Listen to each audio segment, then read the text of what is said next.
Hi friends, John Haverstick here with another photography pro tip.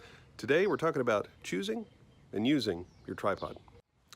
After your initial purchase of a camera, a tripod is probably the most important investment that you can make. The purpose of it, of course, is to provide a stable platform for your camera. And for that reason, it's important to get a good one. So let's talk about tripod legs for a second. What are some of the things that you need to look for in the base of your tripod?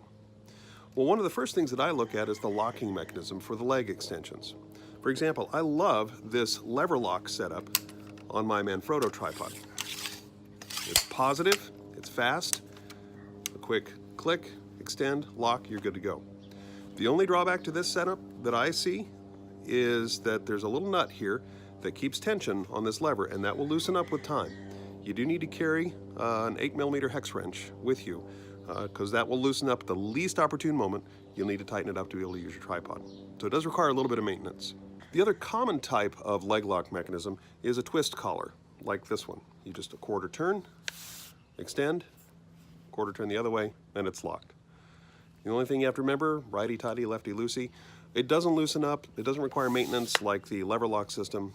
I do love the lever locks, but this is no maintenance. Another consideration is how tall is your tripod? How high do you need it to go? Your tripod should be tall enough for common use without having to raise the center column of the tripod.